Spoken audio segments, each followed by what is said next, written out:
말씀을 가지고 우리 메멘토 모리 9번째 시간으로 우리 예수님의 유언, 오늘 예수님의 간절한 소망이라는 주제로 우리 함께 은혜를 나눠보고자 합니다.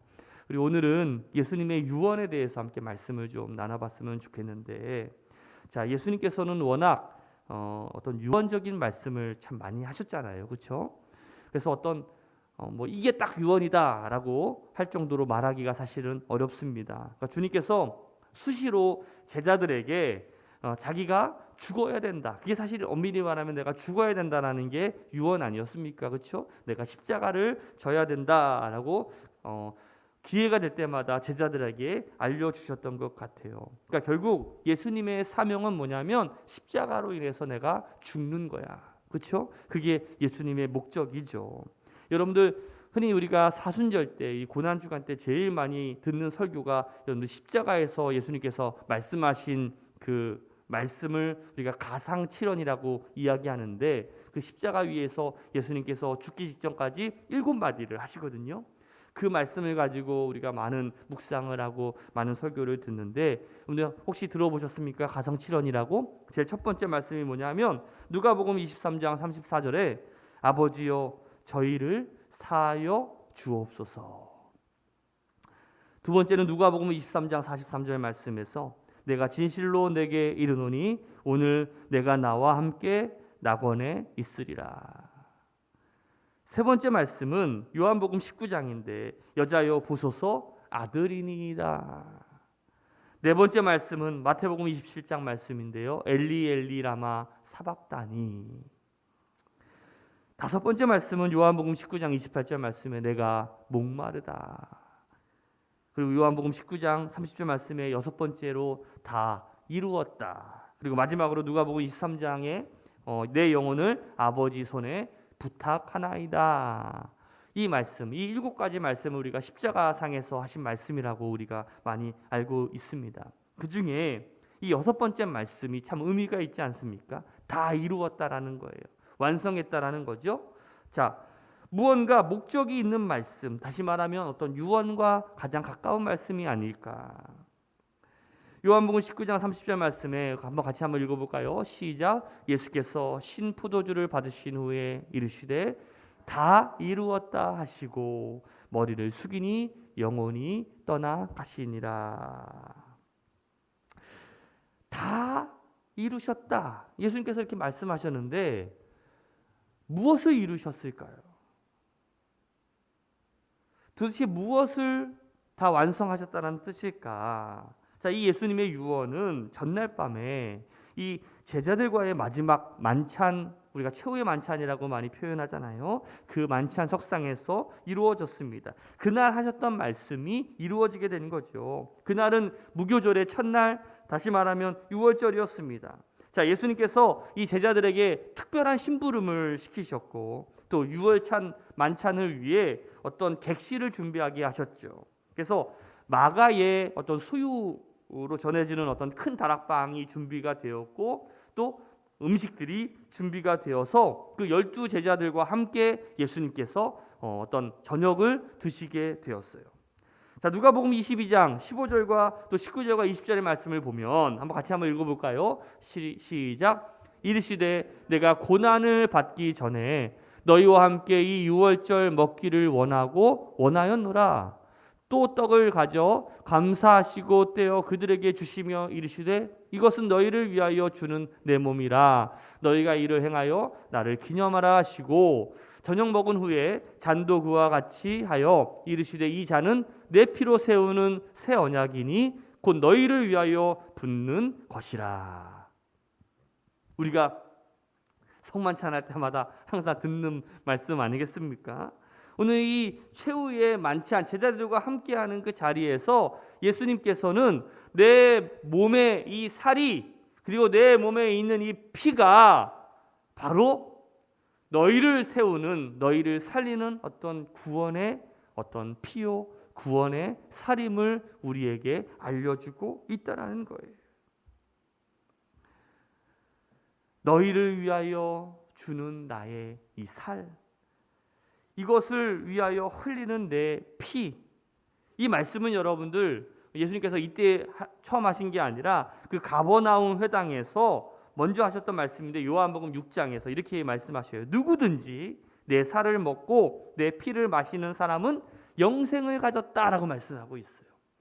예수님의 피, 예수님의 살을 먹는 자, 그 사람이 구원을 얻고 영생을 갖는다라는 이 말씀을 다시 한번 강조하신 것이고, 그 십자가에 달려서 6번째 다 이루었다 하셨던 그 말씀은 바로 그 약속하시는 그 말씀을 이루신 것이죠.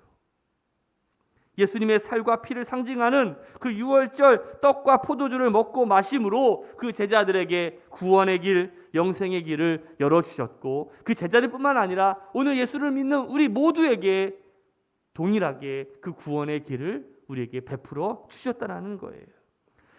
다 이루셨다라는 뜻은 하나님께서 준비하신 그 구원의 계획, 구원의 완성, 다시 말하면 그 십자가의 죽으심으로 모든 사람들이 그 죄의 문제를 해결하시고 구원의 문을 열어주셨다는 뜻이에요. 베드로전서 2장 24절 말씀은 이렇게 말씀하고 있습니다. 친히 나무에 달려 그 몸으로 우리 죄를 담당하셨으니 이는 우리로 죄에 대하여 죽고 의에 대하여 살게 하려 하심이라. 저가 채찍에 맞음으로 너희는 나음을 얻었나니. 또 3장 18절에 이렇게 말씀하고 있어요. 같이 한번 읽어볼까요? 그리스도께서 한 번 죄를 위하여 죽으사 의인으로서 불의한 자를 대신하셨으니 이는 우리를 하나님 앞으로 인도하려 하심이라. 육체로는 죽임을 당하시고 영으로는 살리심을 받으셨으니. 사랑하는 새로운함께 성도 여러분들, 우리는 다 죄인이었어요. 다 우리는 지옥 갈 백성들이죠. 지옥 갈 사람들이에요. 마귀와 함께 죄의 종로를 살 사람들이었음에도 불구하고 그 사랑의 하나님께서 우리를 긍휼히 여겨주시고 우리를 구원하여 주셔서 예수 그리스도의 이 십자가의 은혜를 통해서 우리에게 이 구원의 길을 열어주셨다는 사실이에요. 이것이 얼마나 큰 선물입니까? 이것이 바로 우리에게 복음이고 이것이 우리를 살리는 유일한 길임을 여러분들 믿으시기를 주님의 이름으로 축복합니다. 사도 바울은 이렇게 이야기합니다. 에베소서 2장 8절에 너희는 그 은혜를 의하여 믿음으로 말미암아 구원을 받았으니 이것은 너희에게 난 것이 아니라 하나님의 선물이라 라고 말씀하고 있어요. 오늘 다 이루었다라는 예수님의 이 어떤 유언적인 말씀. 근데 가만히 생각을 해보면 이것은 어떤 예수님의 어떤 유언의 말씀이라기보다는 어떤 하나님의 어떤 구원의 어떤 계획의 일부요, 예수님의 목적이고 예수님의 사명이겠죠.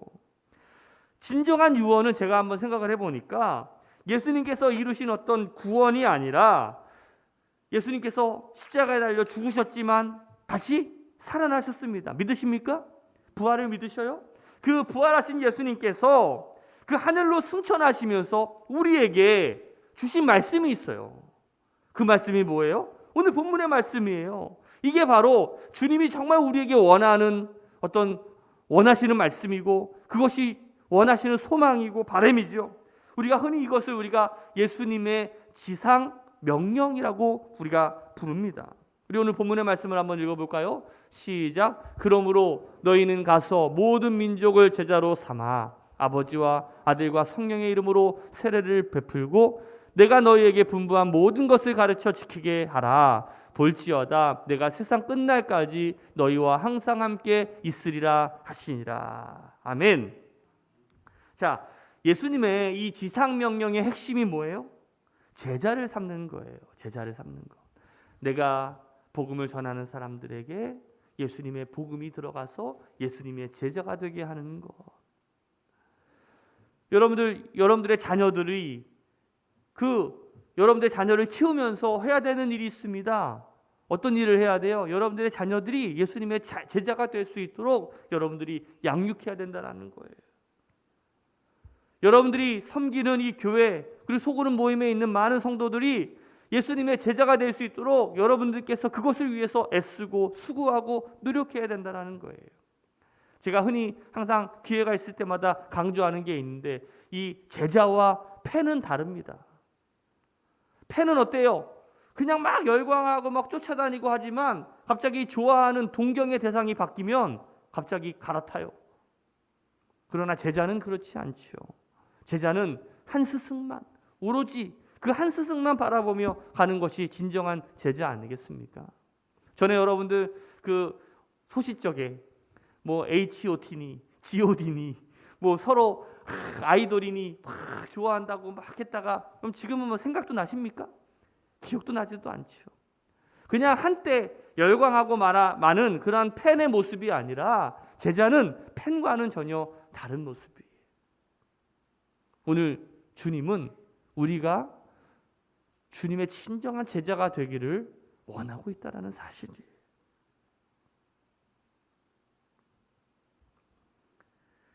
제자를 삼는 것, 그리고 세례를 주고 하나님의 말씀을 가르치고 지키게 하는 것, 이것이 바로 어떻게 보면 정말 주님께서 우리에게 원하시는 어떤 유언의 말씀이 아닐까. 뭐라고요? 제자를 삼고 세례를 주고 말씀을 가르치고 지키게 하는 것. 이게 바로 예수님이 우리에게 원하는 간절한 소망입니다. 제가 지난주에 설교하면서 제가 신방할 때, 전에는 신방할 때 이렇게 성도님들이 음식을 차려가지고 대접을 했잖아요. 그때 제가 가서 뭐 저도 좋아하는 음식이 있고 좀 싫어하는 음식이 있는데 그것을 성도님이 가만히 보고 있다가 우리 목사님이 어떤 음식을 좋아하는지, 어느 반찬에 어느 음식에 젓가락이 많이 가는지 유심히 봤다가 그 음식이 떨어지면 다시 그 반찬을 갖다 주는 그 모습을 보면서 제가 하나님의 마음도 동일하겠구나. 그렇죠? 우리가 하나님을 초대하고 하나님의 사람으로 살아갈 때 하나님이 원하시는, 하나님이 손이 많이 가는 그 젓가락이, 하나님의 젓가락이 가는 곳이 분명히 있을 거 아니겠습니까?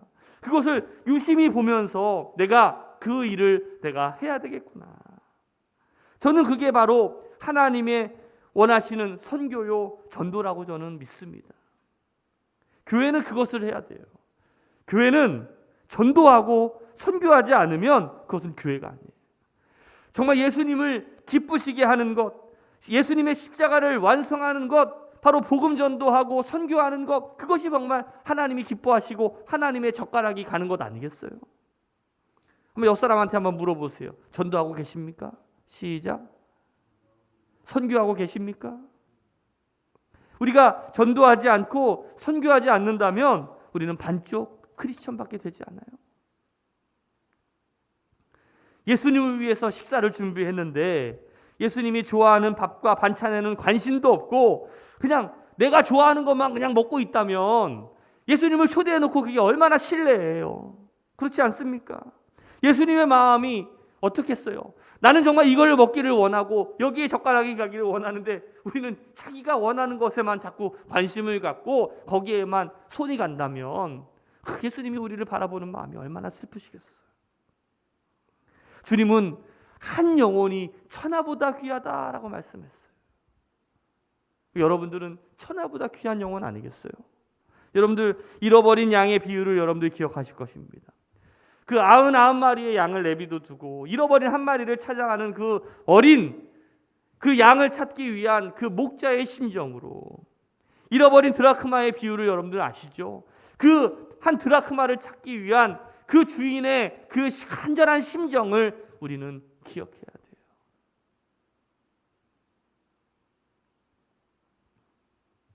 여러분들 한번 옆 사람한테 이렇게 물어보세요. 예수님의 마음을 아시겠어요? 모르시겠어요? 한번 물어보세요. 시작. 예수님의 마음을 아시겠어요? 모르시겠어요? 우리가 지난 시간에 엘리야에 대해서 이야기를 살펴봤었는데 그 엘리야를 보니까 생도라고 불리우는 사람들이 있어요. 다시 말하면 어떤 수도원이 있었던 것 같아요. 요즘으로 치면 신학교죠. 이제 수도원에는 어떤 수도원 원장이 있고 그것을 배우는 수도원 학생들이 있을 텐데 어느 한 수도원이 있었습니다. 요즘으로 치면 신학교라고 할 수가 있을 텐데 이 수도원장이 항상 수도원생들에게 항상 이 세 가지를 준비해라라고 가르쳤어요. 첫 번째는 뭐냐면 주님을 위해서 항상 죽을 준비를 해라. 두 번째는 주님을 위해서 항상 이사갈 준비를 해라. 세 번째는 항상 설교할 준비를 해라라고 가르쳤어요. 저도 이제 학교 다닐 때 지금 찬송가가 바뀌어가지고 모르겠는데 찬송가 355장이야. 부름받아 나서님. 이게 저희의 교가예요. 부름받아 나서님은 어디든지 가오리라. 그러니까 목사가 되어서 어디든지 부르는 곳으로 하나님께서 가라고 하는 곳으로 가야 되는데 요즘에는 잘 안 가려고 하더라고요. 웬만하면 편한 데 가려고 하고, 웬만하면 성도들이 많은 데 가려고 하고, 웬만하면 좀 뭐랄까 도시로 가려고 하고, 뭐 빈들의 아골골짝 뭐 그런 거는 웬만하면 안 가고 좋은 아스팔트로 지하철이 있고 그런 곳으로 많이 가려고 하는 그런 성향이 있는데, 주님을 위해서 항상 이 세 가지를 준비해라 가르쳤는데 어떤 조직이든지 뺀질이가 있어요. 그렇죠? 여기에도 뺀질이가 있었던 것 같아요. 이제 이 수도원장이 때때마다 한 사람씩 갑자기 지목을 해가지고 너와 나와서 설교해라 라고 시켰을 때마다 설교를 준비한 사람들은 나와서 이제 설교를 잘 준비하는데 하필이면 그날 뺀질이가 걸린 거예요. 야, 너 나와서 설교해봐라. 김집사한테 한 거 아니야? 오해하지 말어. 괜히 또 상처받을라. 뺀질이 딱 불러가지고 나와서 설교하는데 뺀질이니까 설교를 준비했을까요? 안 했을까요? 안 했죠. 그러니까 어떻게 설교해야 될지도 모르겠고 가만히 있으니까 앉아있는 사람들이 너 이제는 큰일 났다. 너 이제 수도원에서 쫓겨났다. 너 이제 수도원장한테 너 죽었다. 막 그런 거야. 이 수도원장이 딱 지켜보니까 준비를 안 했잖아. 그래서 너에게 다시 한번 기회를 주겠다. 다음 주에 설교해라. 그런 거야. 근데 이 뺀질이가 한 주간 지났어요. 설교를 준비했을까요? 안 했을까요? 안 했죠. 그러니까 뺀질이지. 안 했어. 너 나와서 설교해라 그랬더니 또 설교 준비를 안 하는 거야. 이제 많은 사람들이 너는 이제 진짜 끝났다. 너는 이제 아웃이다. 퇴출이다. 퇴학이다. 딱 그랬는데 이 뺀질이가 이렇게 얘기하는 거예요. 여러분들 제가 여기서 뭐라고 할지 아시겠습니까? 모르시겠습니까? 그랬더니 알아요, 몰라요? 나 모른다라는 거예요. 그러니까 나도 뭐 하라고 할지 모르겠습니다 하고 내려가 버리는 거야. 너무 어이가 없잖아. 그래, 다시 한번 내가 너에게 기회를 주겠다. 다음 주에 다시 한번 설교해라. 다음 주가 또 됐어요. 얘가 설교 준비했을까요? 안 했을까요? 왜 안 했어요? 뺀질이니까. 얘 초지일관 뺀질이야. 두 번 다시 불러서 나왔어요. 이렇게 얘기하는 거예요. 여러분들 제가 여기서 뭐라고 말할지 아시겠습니까? 모르시겠습니까? 이렇게 얘기하니까 지난주에 모르겠다고 하니까 그냥 내려가니까 이번에는 전부 안다라고 얘기를 한 거예요. 그러니까 이 뺀질이가 아는데 뭐하러 설교합니까? 하고 내려가 버리는 거예요. 기가 찬 거지. 기가 찼어. 완전 두 산 두 발 다 든 거야.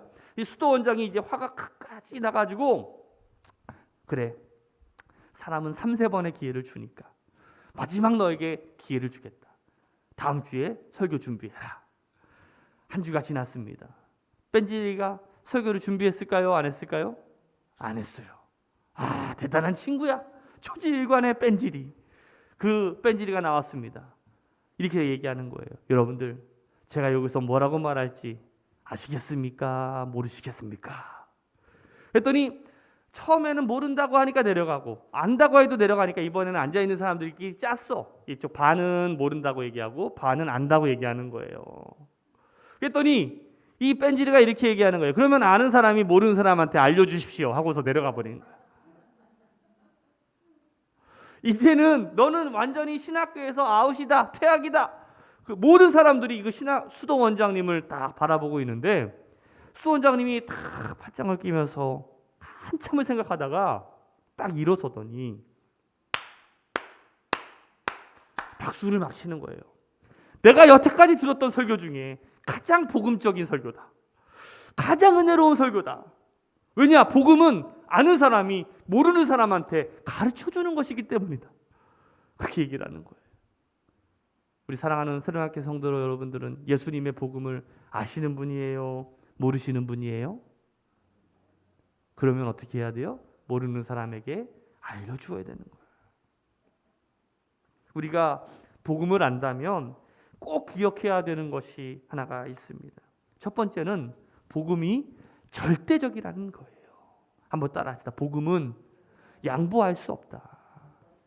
여러분들 예수님을 다른 것들과 양보할 수 있어요? 없어요? 있나 보다. 여러분들 이렇게 막 갑자기 반응이 예수님을 양보할 수 있어요? 없어요? 없죠. 요한복음 14장 6절 말씀에 예수께서 가라사대 내가 곧 길이요 진리요 생명이니 나로 말미암지 않고는 아버지께로 올 자가 없다라고 말씀하고 있어요. 우리가 하나님께로 갈 수 있는 유일한 길, 오직 한 길, 그 길은 예수님밖에 없다라는 거예요. 믿으십니까? 요즘에 한창 자유주의와 이 다원주의, 종교다원주의 때문에 정말 모든 종교에는 뭐 구원이 있다, 뭐 예수 말고도 다른 데도 구원이 있다, 심지어 교회 다니는 사람들도 예수님만 구원의 길이 있습니까? 뭐 이렇게 이야기하는 사람들도 있는데 여러분들 정신 차려야 돼요. 신앙은요 유행이 아니에요. 여러분들 아무리 시대가 바뀌고 변하지 않더라도 진리만큼은 바뀌지 않아야지. 그렇지 않습니까? 전에 제가 처음에 신학교에 갔을 때 제가 이 운동권에 속해 있으면서 첫 질문이 뭐였냐면 야 김태훈 너 세종대왕이 구원받았어 못 받았어? 뭐 얘기하는 거예요. 너 이순신 장군이 구원받았어 못 받았어? 막 물어보는 거예요.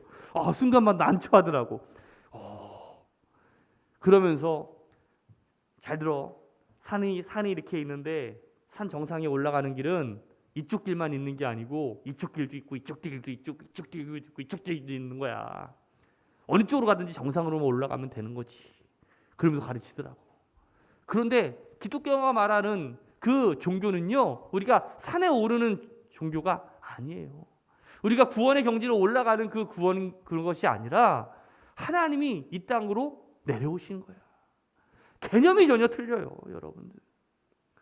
우리가 어떤 우리의 선행과 우리의 행위로 우리가 구원받는 게 아니라 우리는 다 죄인인데 하나님께서 그 구원의 길을 열어주신 거고 그걸 믿는 그 믿음으로 우리가 구원받을 수 있는 그 길이 열리게 되는 거예요.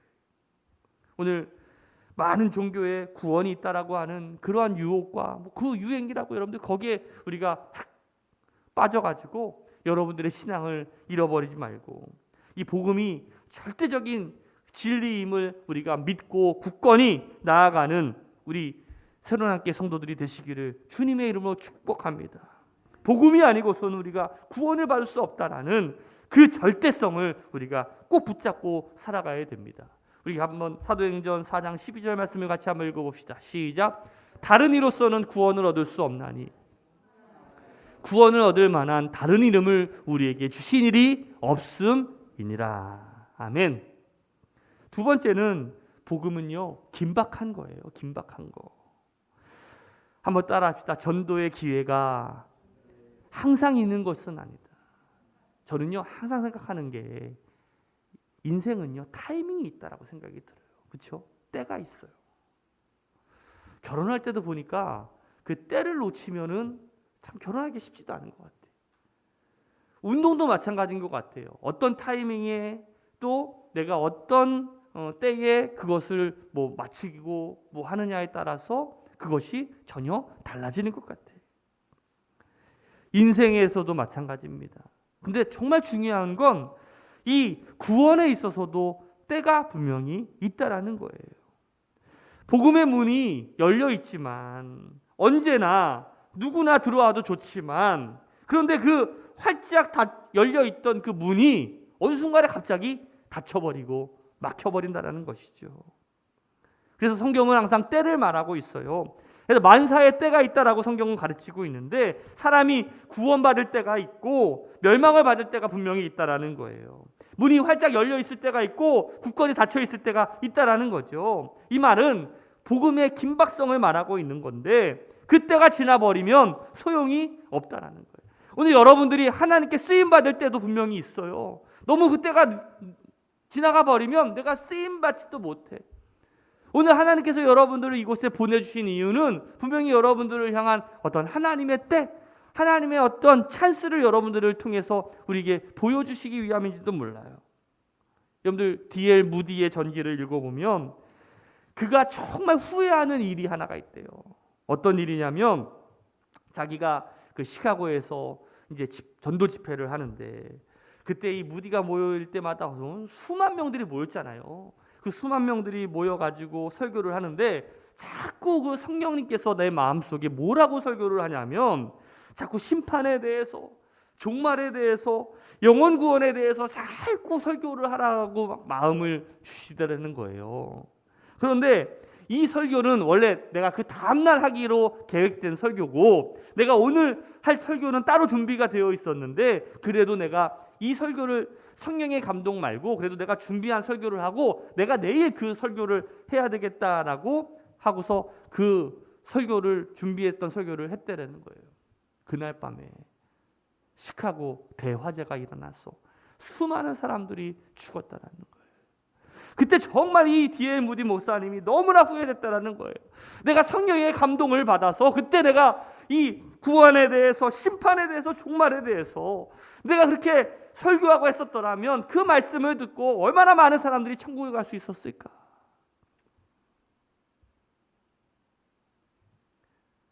복음은요, 때가 있어요. 오늘 여러분들이 그 때를 알고 늦지 않게 하나님께 사용되시기를 주님의 이름으로 축복합니다. 마지막으로 복음은 반드시 전하는 사람이 있어야 되는 겁니다. 복음은 누군가 전해주는 사람이 있어야 된다는 사실이에요. 오늘 본문에 저희가 듣지도 못한 일을 어찌 믿으리요, 전파하는 이가 없이 어찌 들으리요, 복음을 전하는 이의 발이 아름답도다라고 하는 이 복음성가를 여러분들 들어보셨을 거예요. 전도는 그냥 가만히 있으면 되는 게 아니라 물론 우리가 기도도 하고 준비도 하고 해야 되지만 어떤 행동, 액션이 있어야 된다는 거예요. 기름진 옥토도 분명히 있어야 되겠지만 누군가 그 밭에 씨를 뿌려야 그곳에 열매가 맺히게 된다는 거죠. 부뚜막에 소금도 넣어야 된다. 그렇죠? 누군가 전해주는 사람이 있어야지만 그곳에 열매가 맺히게 된다는 사실이에요. 여러분들 믿음은 들음에서 나온다고 그랬잖아요. 그렇죠? 믿음은 어디서 나온다고요? 들음이에요. 하나님의 말씀을 들어야 돼. 그러면 누군가 말하는 사람이 있어야 되는 거 아니겠어요? 스피커가 있어야 되고 딜리버리하는 사람이 있어야 되는 거예요.